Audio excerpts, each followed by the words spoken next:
Alors cet exercice, il est vraiment important, je demande toute votre attention. Alors vous allez voir que c'est très simple à réaliser, donc ça va vous prendre que, allez, maximum une demi-heure, une heure pour le faire. Mais voilà, je veux vraiment que vous soyez concentrés jusqu'à la fin de cette vidéo. Alors, cet exercice il va nous permettre de faire deux choses. Premièrement, de définir un objectif ou d'avoir de la visibilité sur notre objectif financier à court terme et à long terme. Secondo, il va nous permettre de définir ou d'identifier la valeur de notre temps. D'accord? Alors pas n'importe quel temps, le temps productif. Alors je reviendrai un peu plus loin sur la définition exacte de ce que j'appelle le temps productif. Mais voilà, l'objectif c'est vraiment de connaître combien vaut notre temps, combien vaut une heure de notre travail productif. D'accord? Alors vous allez commencer par télécharger l'exercice qui est en ressources. Donc une fois que vous l'avez téléchargé, vous savez que vous avez un certain nombre de cases à remplir. Dans la première case à gauche, vous allez inscrire le revenu annuel que vous rêvez d'atteindre avec votre business. Donc ça, c'est la première chose que vous allez faire. Alors normalement, c'est quelque chose que vous avez déjà fait lorsque vous avez lancé votre activité. Vous avez défini sans doute un but financier. Alors même si c'est le cas, réfléchissez un instant. Là, je vous demande vraiment de mettre l'objectif rêvé, d'accord, que vous souhaiteriez atteindre, d'accord. C'est-à-dire que si jamais voilà, votre entreprise, vous trouviez un moyen, une stratégie d'augmenter vos revenus continuellement, combien vous voudriez gagner sur une année pleine, ok. Donc voilà, ça c'est la première chose que vous avez à faire. Ensuite, dans la case du dessous, vous allez inscrire les revenus que vous avez générés lors des 3 mois précédents. D'accord, donc vous additionnez les revenus des 3 mois précédents, donc toute source de revenus confondue, parce que c'est vrai que moi quand j'ai fait cet exercice-là, ce qui était un peu galère entre guillemets, c'est qu'il fallait que j'aille sur tous les comptes affiliés que j'avais, parce que je reçois une grosse partie de mon chiffre d'affaires par le biais d'affiliation. Il fallait que j'aille sur tous mes comptes affiliés, que je rapatrie les sommes, et c'est des choses en fait que je fais à peu près tous les 3 mois, 4 mois. Donc si c'est votre cas, faites-le. Je vous demande vraiment de calculer tout votre chiffre d'affaires, tout business confondu, toute source de revenus confondue. D'accord? Vous les additionnez, vous les mettez dans cette case-là. Ensuite, dans la case du bas, vous allez inscrire le montant de vos revenus des 3 derniers mois que vous allez multiplier par 4 pour connaître le chiffre annuel. D'accord, le chiffre annuel que vous avez réalisé, que vous allez réaliser si vous continuez entre guillemets sur la même lancée. Alors généralement, quand on fait rien pour améliorer son business, on peut que stagner dans le meilleur des cas, ou avoir une chute de chiffre d'affaires. Là, on part du principe que vous stagnez, donc vous allez multiplier ce montant-là par 4 pour avoir le chiffre annuel, d'accord, et pouvoir le mettre en comparaison notamment avec votre chiffre rêvé. Alors, une fois que vous avez effectué ce travail, vous allez donc soustraire ce chiffre, ce que vous gagnez actuellement, au montant que vous rêvez d'atteindre, et vous allez obtenir ce que nous appelons, enfin ce que moi j'appelle l'OM, objectif max. Alors c'est pas l'Olympique de Marseille, donc c'est l'OM, donc objectif max. Vous pouvez lui donner un autre nom. Je sais que moi, dans le cadre de mes formations, des collègues l'ont appelé le chiffre magique, etc. Donc voilà, donc il s'agit en fait, ce chiffre-là, il s'agit en fait de l'augmentation que vous devez réaliser pour atteindre votre but. D'accord? Donc c'est la différence qu'il y a entre ce que vous gagnez actuellement, d'accord, et ce que vous rêvez d'atteindre entre guillemets. Une fois que vous avez fait ça, vous allez ensuite multiplier votre OM par 10% et ajouter le résultat au montant de votre revenu actuel. D'accord? Donc vous avez votre OM, vous ajoutez 10%, d'accord? Vous multipliez, excusez-moi, par 10%, ça vous donne un chiffre, donc c'est 10% de l'objectif max. Et c'est 10% que vous allez les prendre et vous allez les ajouter à votre revenu actuel. Alors pourquoi on fait ça? Tout simplement pour obtenir en fait l'objectif à court terme. D'accord? Parce que bien évidemment, vous avez un objectif financier rêvé, mais on ne peut pas l'atteindre du jour au lendemain. Et il faut à peu près 1 an pour pouvoir se remettre en place, se réorganiser. L'objectif de cette formation, c'est ça. L'objectif de cette formation, c'est de vous réorganiser, d'avoir de la visibilité sur votre business pour pouvoir déléguer une partie, pour pouvoir automatiser l'autre partie. Et donc, ce qui vous permet d'avoir plus de temps à consacrer aux stratégies, aux partenariats stratégiques, au temps productif en fait. Plus vous allez déléguer des tâches exécutives répétitives, plus vous allez avoir de temps pour vous, plus ce temps va se transformer en temps productif parce que vous allez l'investir dans la stratégie. Voilà, donc le résultat final, donc le chiffre final que vous avez trouvé, c'est tout simplement votre but en termes de revenus. D'accord? Très bien. Donc à présent, vous avez un objectif financier à court terme à atteindre. Maintenant, il va falloir effectuer quelques changements si vous voulez y parvenir. Et il vous faut tout d'abord changer la quantité d'argent ou le revenu que vous arrivez à générer par heure travaillée. D'accord? Donc vous allez, pour cela, on va faire un deuxième exercice, hein. Vous allez télécharger un deuxième tableau qui se trouve en ressources et qui va vous permettre d'y voir plus clair sur la valeur de votre temps. D'accord? C'est le deuxième objectif de cette session. Alors, une fois que vous avez ouvert le fichier, sur la première ligne, vous allez reporter votre objectif financier à court terme, donc le chiffre que vous avez trouvé lors du dernier exercice. Voilà. Donc ensuite, vous allez noter le nombre de jours où vous travaillez par semaine. D'accord? Donc le nombre de jours que vous travaillez par semaine. Moi, par exemple, je travaille 5 jours par semaine, donc je mets, alors peut-être pas 5 jours pleins, mais voilà, je travaille quand même 5 jours par semaine, donc je mets 5 jours. Vous mettez le nombre de jours que vous travaillez. J'espère que vous n'allez pas mettre 7. En tout cas, l'objectif, c'est que vous travaillez le moins possible et que vous travaillez plus intelligemment. Alors ensuite, vous allez indiquer le nombre d'heures que vous travaillez dans la journée. D'accord? Nombre d'heures travaillées dans une journée. Voilà, est-ce que c'est 3, 4, 5, 6, 7, 8, 12 voilà, nombre d'heures travaillées dans une journée. Et vous allez indiquer maintenant, et c'est là que ça se complique, vous allez indiquer le temps productif que vous travaillez dans une journée. Alors, qu'est-ce que le temps productif? Le temps productif, c'est le temps que vous passez à produire quelque chose qui vous apporte un profit, d'accord? Ou qui apporte un profit à votre société. À chaque fois que vous passez du temps dans des activités génératrices de profit, sans rien faire d'autre, ce temps est productif. Alors, je vais vous donner une définition que vous pouvez écrire quelque part.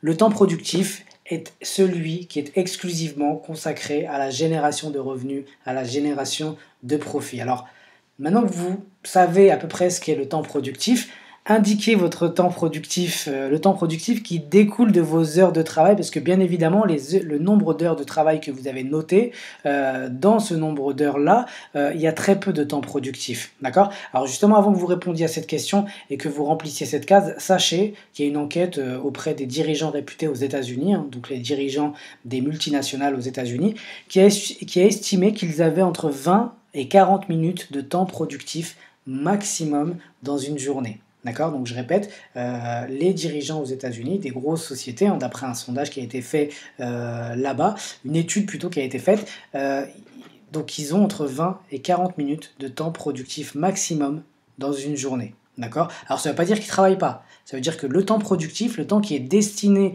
à générer des revenus, à augmenter le chiffre d'affaires de sa société, à travailler sur des stratégies rémunératrices, ce temps il est de 20 à 40 minutes par jour. D'accord? Alors, regardez de plus près vos journées. Est-ce qu'il vous arrive de travailler sur des activités génératrices de profit plus de 40 minutes par jour? Est-ce qu'il vous arrive de travailler sur des activités génératrices de profit plus d'une heure par jour? Dans tous les cas, si vous n'avez jamais mis en place d'action pour améliorer votre productivité professionnelle, disons qu'il est peu probable que vous dépassiez plus de 2 heures de temps productif dans une journée. D'accord? Alors, avant que vous me sautiez au cou en me disant mais si, moi je travaille toute la journée, etc., c'est du temps productif. Pour vous aider à y voir plus clair, je vais vous dire ce qu'est le temps productif et ce qui n'est pas du temps productif. D'accord? Alors on va commencer par le temps non productif parce que ça on connaît bien. Notre journée souvent est rythmée par le temps non productif malheureusement. Donc le temps non productif, c'est parler à ses amis, bien évidemment, donc ça c'était facile. Surfer sur internet, d'accord? Même si vous cherchez des informations en rapport avec votre business, ce n'est pas du temps productif. Consulter et lire ses emails, ce n'est absolument pas du temps productif. D'ailleurs, on reparlera des emails ultérieurement, je vous expliquerai comment les gérer. Répondre au téléphone, ce n'est absolument pas du temps productif. Regarder l'heure, donc ça, on regarde souvent l'heure, surtout quand on a envie que la journée se termine. Ce n'est pas du temps productif. Consultez vos statistiques, donc les statistiques de votre site internet, ce n'est pas du temps productif non plus, même si voilà, votre objectif c'est d'essayer de trouver des actions à mettre en place en fonction des statistiques que vous regardez, ce n'est pas du temps productif, c'est du temps bien évidemment que vous devez utiliser, vous devez regarder les statistiques, c'est très important, mais ce n'est pas du temps productif, d'accord? Organiser et nettoyer son bureau n'est pas du temps productif non plus. Alors, moi alors pour la petite histoire, c'est vrai que j'avais un problème, c'était que chaque fois que je devais commencer justement une tâche productive, une tâche importante qui fasse évoluer mon business, eh bien, j'arrivais sur mon ordinateur et comme mon bureau n'était pas forcément très bien rangé, j'avais des dossiers, des fichiers un peu dans tous les sens, je me disais non, non, là je ne peux pas commencer à travailler tant que j'ai pas rangé ça. D'accord. Et souvent, bah, le rangement prend 1 heure, 2 heures, et puis ça m'entraîne vers d'autres activités qui ne sont pas productives non plus. Et finalement, bah, on remet la tâche importante de la journée au lendemain. D'accord. Alors, peut-être que vous avez lu le livre Avaler le crapaud de Brian Tracy. C'est un livre que je vous invite vivement à lire, surtout si vous voulez vous améliorer en termes de productivité. En fait, entre guillemets, il vous dit que quand vous vous réveillez le matin, si vous aviez un crapaud à manger, d'accord, tous les jours un crapaud à manger, comment vous y prendriez? Et donc voilà, on réfléchit, on essaie de trouver des solutions, etc. Et en fait, non, il vous dit que le meilleur moyen d'avaler un crapaud, c'est de le manger le matin. Parce que si vous le mangez le matin, vous êtes tranquille pour le reste de la journée. Alors que si vous ne le mangez pas directement, bah, ça va vous saouler, ça va vous faire mal à la tête toute la journée, vous allez penser au crapaud, non, il faut que je le mange, etc. Et vous n'allez pas être productif parce que vous allez avoir tout le temps ce crapaud en tête, d'accord? Donc c'est un peu ça. Le temps productif, ça doit être la première action à mettre en place dans la journée. Organiser, nettoyer son bureau, c'est pas du temps productif et c'est absolument pas quelque chose de nécessaire pour commencer la journée, d'accord? Et dernière chose, même le temps que vous passez à vous former, d'accord? Même le temps que vous passez à vous former n'est pas du temps productif. Le temps devient productif à partir du moment où vous êtes réellement en train de travailler, d'accord? Ou que vous faites travailler quelqu'un pour vous, d'accord? Un nouveau savoir, par exemple cette formation, n'a aucune valeur, donc cette formation n'a aucune valeur si elle n'est pas mise en application, d'accord? Ça devient du temps productif seulement lorsque vous commencez à travailler et mettre en place les actions que vous apprenez. Alors un peu plus loin, vous allez voir, on va travailler sur les systèmes, sur l'organisation de votre société. Quand vous allez faire les exercices, ce sera du temps ultra productif, d'accord? Mais pour l'heure, vous êtes en train d'apprendre, vous êtes en train de m'écouter parler, ce n'est pas du temps productif, je suis désolé. Alors, donc, je pense que vous avez compris ce qu'était le temps non productif. Maintenant, on va passer au temps productif. Alors, le temps productif, qu'est-ce que c'est? Dans mon domaine à moi, par exemple, qui est la formation ou l'infoprenariat, c'est de créer des produits. Hein, quand je travaille sur un nouveau produit, c'est du temps productif parce que je suis en train de générer un profit. Parce que quand le produit sera créé, le temps que j'ai investi en fait dans la création du produit, c'est du temps qui est ultra rentable parce que je vais pouvoir le rentabiliser très rapidement une fois que le produit sera prêt. D'accord? Marketer ou améliorer un produit. C'est pareil, quand on améliore un produit dans le but d'augmenter son tarif ou d'augmenter la satisfaction client, c'est du temps productif parce que derrière, ça nous fait gagner des sous. Ça nous permet de générer du profit. Mettre en place des actions pour augmenter ses ventes. C'est pareil quand je travaille sur mon site internet que après avoir regardé mes statistiques temps non productif, je mets en place des actions pour augmenter le taux de conversion par exemple. Ça, c'est du temps de productif. Dernière chose, mettre en place un projet rentable, c'est-à-dire travailler sur la mise en place d'une nouvelle société, d'une nouvelle thématique, etc. Ça, c'est pareil, c'est du temps productif parce que c'est du temps qui va me permettre de générer du profit derrière. D'accord? Même si je ne le génère pas tout de suite, ça me permet de générer quand même du profit par la suite. Le temps que je suis en train d'investir, c'est du temps qui va me permettre derrière de pouvoir gagner des sous. Ok?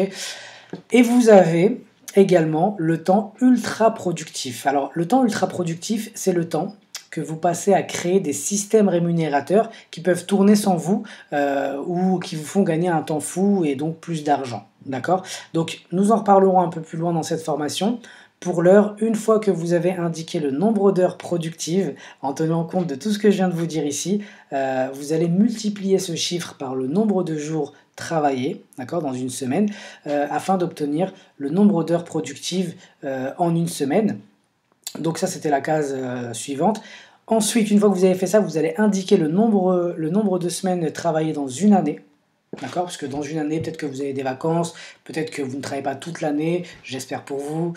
Donc, nombre de semaines que vous travaillez. Si vous ne savez pas trop, si c'est aléatoire, vous prenez l'exemple de l'année dernière, tout simplement. Et ensuite, une fois que vous avez fait ça, vous allez multiplier le nombre d'heures productives travaillées en une semaine et multiplier par le nombre de semaines travaillées. d'accord? Vous allez obtenir le nombre d'heures dont vous disposez pour gagner la somme désirée en guise de salaire. Et pour finir, une fois que vous avez fait ça, et c'est là que le choc est censé intervenir, vous allez diviser le montant que vous devez générer dans les 12 prochains mois, d'accord? Donc votre OM entre guillemets, pas votre OM, excusez-moi, votre objectif à court terme et par le nombre d'heures productives d'une année. Et vous allez obtenir la valeur de votre temps productif, d'une heure de d'une heure de temps productif, ou plutôt le chiffre d'affaires que vous devez produire en une heure productive.